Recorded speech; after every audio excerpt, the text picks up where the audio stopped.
अगर आप भी लेना चाहते हैं देश दुनिया की तमाम जानकारी तो आज ही सब्सक्राइब करें हमारे चैनल को। साथ ही नीचे दिए बेल आइकन को जरूर दबाएं ताकि हर अपडेट आप तक पहुंच सके। नमस्कार, वॉइस एक्शन न्यूज नेटवर्क के खास कार्यक्रम विश्व खबरों में आप सभी का स्वागत है। चीन ने कभी सपने में भी नहीं सोचा था कि भारत उसे नाको चने चबवा देगा। चीन भूल गया था कि ये 1962 का नहीं, ये 2020 का भारत है, ये न्यू इंडिया है, जहां पर भारत को छेड़ने की हिमाकत करोगे तो छोड़े नहीं जाओगे। चीन आजकल उसी को भुगत रहा है। गलवान में हमारे बलवानों ने दिखा दिया चीन को कि भारत का बल और भारत का शौर्य कितना है, और अभी भी हमारी जो सेना है वो लगातार चीन की हिमाकत को मुंहतोड़ जवाब दे रही है। बात करते हैं एससीओ सम्मेलन की। रूस में इन दिनों एससीओ के सदस्य देशों के रक्षा मंत्रियों का एक सम्मेलन चल रहा है। इसमें भारत के रक्षा मंत्री राजनाथ सिंह भी वहां गए हुए हैं। भारत के रक्षा मंत्री के जो तेवर हैं, भारत के रक्षा मंत्री की जो बॉडी लैंग्वेज है, उसको देखकर चीन घबरा गया। चीन के रक्षा मंत्री ने अपील की भारत से कि हमसे बात कर लीजिए, जरा बातचीत के जरिए मुद्दा सुलझा लेते हैं। क्योंकि जब चीन के रक्षा मंत्री ने यह देखा कि जब जो 80 सदस्य देश हैं, उनके जब रक्षा मंत्रियों का आपस में परिचय हो रहा था, आपस में लोग मिल रहे थे, बातचीत कर रहे थे, तो हमारे रक्षा मंत्री ने चीन के रक्षा मंत्री को एकदम इग्नोर कर दिया था। और चीन को ये जो इंटरनेशनल बेइज्जती हुई थी उसकी, उससे लगा कि मामला गड़बड़ है, बातचीत से कुछ सुलझाने का प्रयास करते हैं। उन्होंने अपील की, भारत ने अपील को मान लिया। 2.25 घंटे से ज़्यादा समय तक बैठक चली, लेकिन हमारे रक्षा मंत्री की जो तेवर हैं, आप देख सकते हैं तस्वीरों में कि हमारे जो रक्षा मंत्री के तेवर हैं उससे चीन के पसीने छूट रहे थे। रक्षा मंत्री राजनाथ सिंह ने एकदम स्पष्ट कर दिया कि यथास्थिति बनाए रखनी होगी और चीन को अपने सैनिक पीछे हटाने होंगे। हम इससे जरा सा भी टस से मस नहीं हो सकते। क्या हुआ इस बैठक में, क्या रहा पूरा मामला, आपको विस्तृत तरीके से बताएंगे। साथ ही बताएंगे कि हमारे जो विदेश मंत्री है एस जयशंकर, जब ब्रिक्स देशों के विदेश मंत्रियों का एक ऑनलाइन सम्मेलन को संबोधित कर रहे थे तो चीन को लेकर उन्होंने क्या बड़ी बातें कही हैं। इसके अलावा विदेश सचिव हर्षवर्धन श्रृंगला ने भी चीन पर और खासतौर पर उत्पात मचाने वाले कुछ हमारे पड़ोसी देशों पर किस तरह निशाना साधा है, ये भी आपको बताएंगे। और चीन के राष्ट्रपति, देखिए चीन के राष्ट्रपति का एक संबोधन आपको हम यहाँ पर दिखाने वाले हैं। उन्होंने क्या बड़ी बातें कही हैं वो बताने वाले हैं, और इससे पता लगेगा कि चीन की हेगड़ी अभी भी कायम है। कह सकते हैं कि रस्सी जल गई पर बल नहीं गए, वो कहावत को चरितार्थ कर रहा है चीन। सबसे पहले बात करते हैं आज के इस विशेष बुलेटिन में जो एससीओ सम्मेलन से इतर हमारे रक्षा मंत्री और चीन के रक्षा मंत्री के बीच बैठक हुई, उससे संबंधित रिपोर्ट। रक्षा मंत्री राजनाथ सिंह और चीनी रक्षा मंत्री वेई फेंघी के बीच शुक्रवार को 2 घंटे से अधिक समय तक बैठक हुई, जिसमें पूर्वी लद्दाख में सीमा पर तनाव को कम करने पर ध्यान केंद्रित रहा। पूर्वी लद्दाख में मई में सीमा पर हुए तनाव के बाद से दोनों ओर से यह पहली उच्च स्तरीय आमने सामने की बैठक थी। इससे पहले विदेश मंत्री एस जयशंकर और राष्ट्रीय सुरक्षा सलाहकार अजीत डोवाल गतिरोध दूर करने के लिए चीनी विदेश मंत्री वांग यी के साथ टेलीफोन पर बातचीत कर चुके हैं। सूत्रों ने बताया कि वार्ता के दौरान राजनाथ सिंह ने पूर्वी लद्दाख में यथास्थिति को बनाए रखने और सैनिकों को तेजी से हटाने पर जोर दिया। राजनाथ सिंह के कार्यालय ने ट्वीट किया, रक्षा मंत्री राजनाथ सिंह और चीनी रक्षा मंत्री जनरल वेई फेंघी के बीच मॉस्को में बैठक समाप्त हुई। यह बैठक 2 घंटे 20 मिनट तक चली। सूत्रों ने बताया कि भारतीय प्रतिनिधिमंडल ने चीनी सेना के पेंगोंग झील के दक्षिण तट में यथास्थिति बदलने के नए प्रयासों पर कड़ी आपत्ति जताई और वार्ता के माध्यम से गतिरोध के समाधान पर जोर दिया।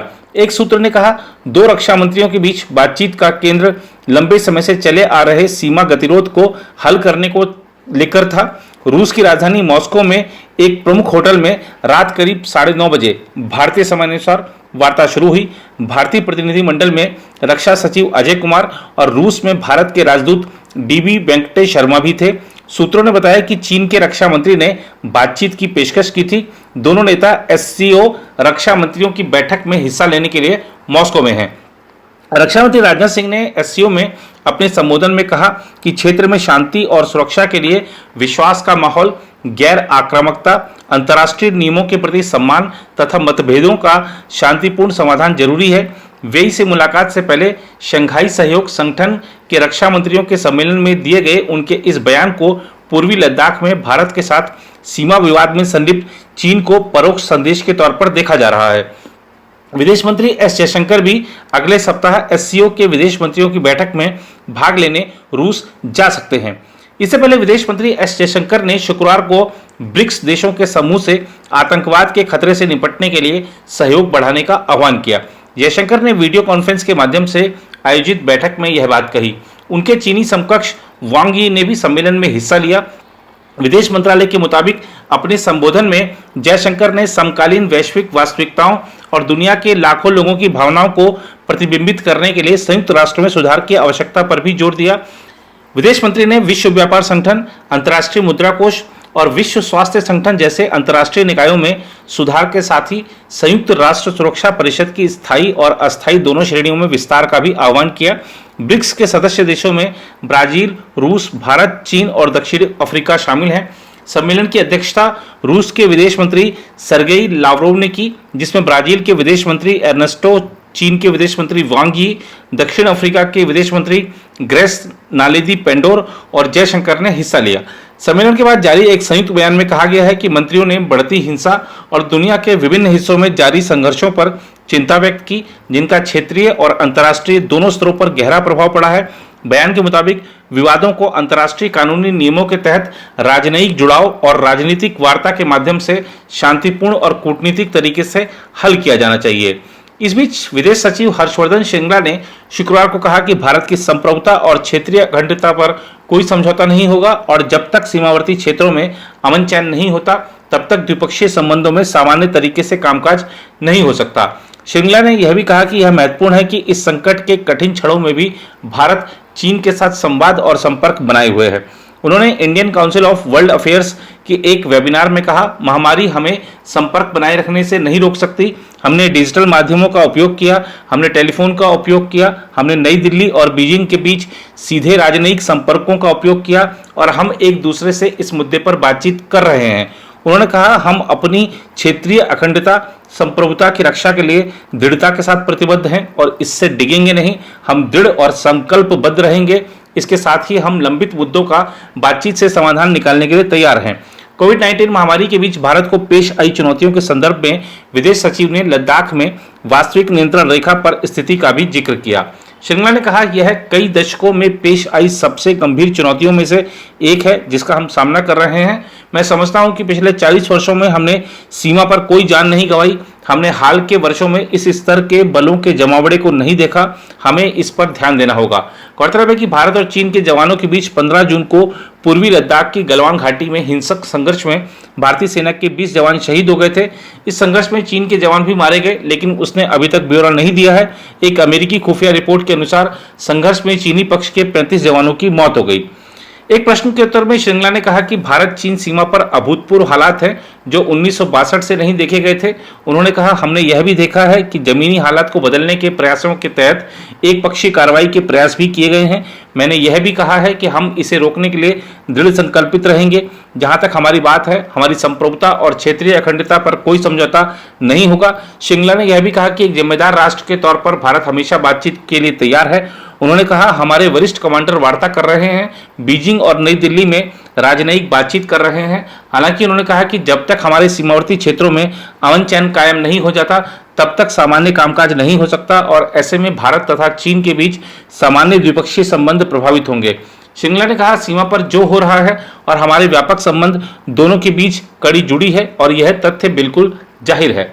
उधर चीन के राष्ट्रपति शी जिनपिंग ने सत्ताधारी कम्युनिस्ट पार्टी का पुरजोर बचाव करते हुए कहा कि उसके नेतृत्व में देश व्यापक बदलावों का गवाह बना। उनका यह बयान तेज होती आलोचनाओं, खासकर अमेरिका के द्वारा उसे अधिनायकवादी विचारधारा का अनुसरण करने वाली बताए जाने के बीच आया है।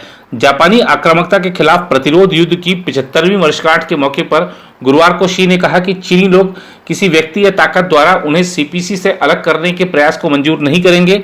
आधिकारिक मीडिया ने उनको उद्धृत करते हुए कहा, सीपीसी के इतिहास को विकृत करने या उसकी प्रकृति और उद्देश्यों को कलंकित करने, चीनी विशेषताओं के साथ समाजवाद की राह को विकृत करने या बदलने अथवा समाजवाद के निर्माण में चीनी लोगों की महान उपलब्धियों को खारिज करने या उन्हें तिरस्कृत करने के किसी भी प्रयास का चीनी लोगों द्वारा पुरजोर विरोध किया जाएगा। सरकारी मीडिया ने कहा कि जापानी आक्रामकता के प्रतिरोध में किए गए युद्ध में जीत के बाद से देश में आमूलचूल बदलाव का गवाह बनने का जिक्र करते हुए शी ने कहा कि चीनी राष्ट्र का कायाकल्प एक उज्जवल भविष्य की शुरुआत कर रहा है, क्योंकि चीन गरीबी उन्मूलन के अपने लक्ष्यों को लगभग पूरा करने के साथ ही हर लिहाज से एक समृद्ध समाज का निर्माण कर रहा है। सीपीसी का नेतृत्व करने वाले सबसे शक्तिशाली नेता के तौर पर देखे जाने वाले शी ने अमेरिका पर परोक्ष रूप से निशाना साधते हुए कहा कि चीन पर धमकाने वाली रणनीति के तहत अपनी इच्छा थोपने और देश के विकास की राह को बदलने की कोशिश करने वाले किसी व्यक्ति या किसी ताकत को बर्दाश्त नहीं किया जाएगा।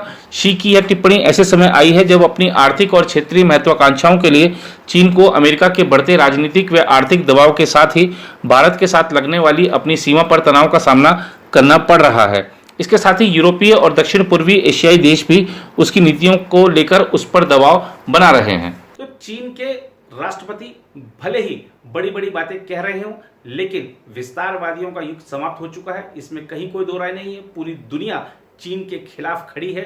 चीन जितनी चालबाजियां दिखा ले, लेकिन कुछ उसके काम नहीं आने वाली है।